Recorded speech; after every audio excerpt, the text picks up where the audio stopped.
Student, आज हम 7th class के सब्जेक्ट साइंस की चैप्टर नंबर 1 पादपों में पोषण के बारे में पढ़ेंगे।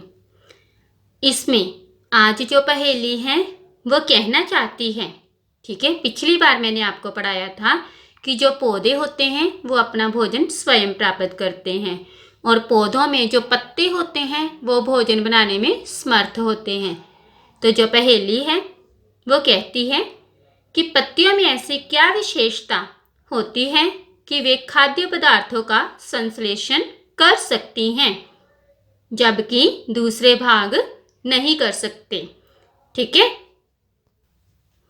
तो आइए जानते हैं। पौधों में क्लोरोफिल होता है। पौधों में जो हरे रंग का क्लोरोफिल होता है जो सूर्य के प्रकाश का संग्रहण करने में पत्ती की सहायता करता है। सूर्य के प्रकाश को संग्रहित करता है। इस ऊर्जा का प्रयोग जल एवं CO2 से खाद्य संश्लेषण में होता है। इसका जो प्रयोग है जल और CO2 की सहायता से खाद्य संश्लेषण, खाद्य पदार्थ बनाने में होता है। इसे प्रकाश संश्लेषण कहते हैं। अब जो बूझो है वो जानना चाहता है कि प्रकाश संश्लेषण क्या है। प्रकाश संश्लेषण एक ऐसी प्रक्रिया है जिसमें पौधे सूर्य के प्रकाश की मौजूदगी में अपने पत्तों और हरे भाग में मौजूद क्लोरोफिल की सहायता से पानी और कार्बन डाइऑक्साइड को संश्लेषित करके अपना भोजन तैयार करते हैं। प्रकाश संश्लेषण में क्या होता है, सूर्य की रोशनी के द्वारा क्लोरोफिल की सहायता से, CO2 की सहायता से और पानी की सहायता से जो पौधे हैं अपना भोजन तैयार करते हैं। इसे बोलते हैं हम प्रकाश संश्लेषण क्रिया। आ गया, जैसे ये फ्लावर है, इसमें इस पौधे में पत्तों में क्या, हरे रंग का क्लोरोफिल, इसमें सूर्य की ऊर्जा जाएगी। अब जो जल है वो जड़ों में दिया जाता है। जल और मिट्टी में जो खनिज पदार्थ हैं उनको ये अपने तनों के द्वारा अवशोषित करके पत्तों तक जाएंगे, ठीक है, और वातावरण से CO2 लेगा तो ये अपना भोजन स्वयं तैयार करेगा। पौधे जो होते हैं वो क्लोरोफिल की सहायता से, सूर्य की ऊर्जा की सहायता से, कार्बन डाइऑक्साइड और जल और खनिज की सहायता से अपना भोजन स्वयं तैयार करते हैं, इसलिए ये स्वपोषी होते हैं। अब जैसे कार्बन डाइऑक्साइड प्लस जल, इन्होंने मिलकर क्या बना दिया, कार्बोहाइड्रेट जो कि पौधों का भोजन है, प्लस ऑक्सीजन जो पौधे ऑक्सीजन छोड़ते हैं उसे हम उपयोग करते हैं और जो हम कार्बन डाइऑक्साइड छोड़ते हैं वो पौधे उसका उपयोग करते हैं। आगे क्रियाकलाप 1.1, आपने एक ही प्रकार के 2 गमले लेने हैं। उस पर एक गमले पे नाम A और एक गमले पे नाम B लिख देना है। A वाले गमले को आपने अंधेरे वाले कमरे में रखना है 72 घंटों के लिए, ठीक है, 72 घंटों के लिए आपने इसे रखना है। और B वाले को आपने सूर्य के प्रकाश में रखना है। अब इन दोनों पे हमने आयोडीन का परीक्षण करना है। आप देखेंगे कि B वाले में आयोडीन अधिक है।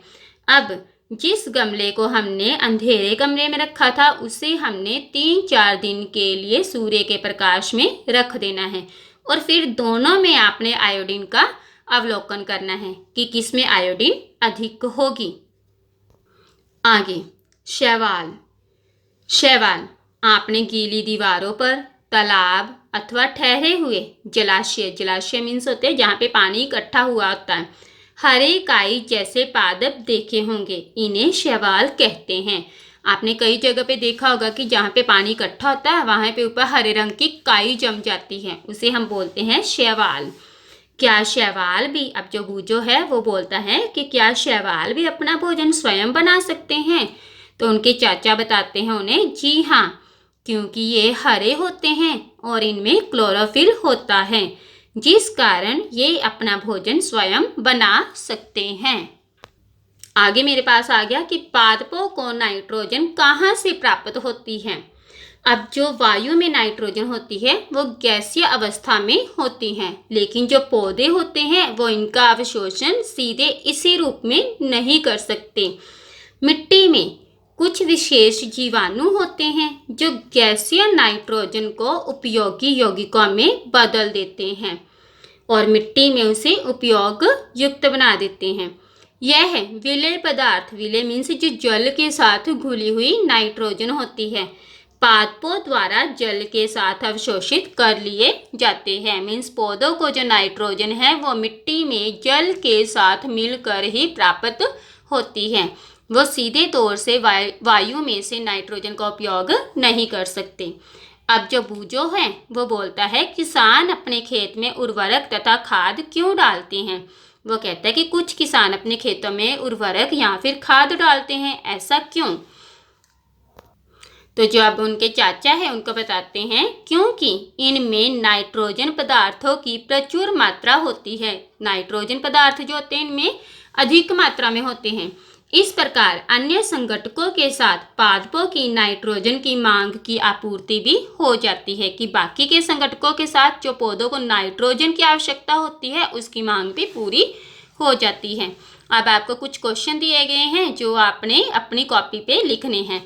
फर्स्ट क्वेश्चन है प्रकाश संश्लेषण क्रिया क्या है। सेकंड है मैंने आपको आयोडीन का बताया था कि 2 गमले लिए हैं, आपने बताना है कि किस गमले में आयोडीन की मात्रा अधिक होगी, सूर्य के प्रकाश वाले या फिर अंधेरे वाले में। नेक्स्ट है शैवाल क्या है। आगे अगला क्वेश्चन आ गया क्या शैवाल अपना भोजन स्वयं बना सकते हैं। बनाएंगे क्योंकि वो हरे रंग के होते हैं। आगे मेरे पास आ गया पादपों को नाइट्रोजन कहाँ से मिलती है।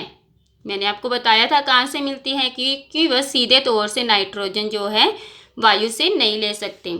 नेक्स्ट किसान अपने खेत में उर्वरक तथा खाद का प्रयोग क्यों करते हैं, ताकि मिट्टी को जो नाइट्रोजन की मात्रा है वो प्रचुर मात्रा में मिल सके, ताकि उनकी जो फसल है वो ज़्यादा से ज़्यादा उनकी मिट्टी उपजाऊ हो सके और अधिक फसल हो सके।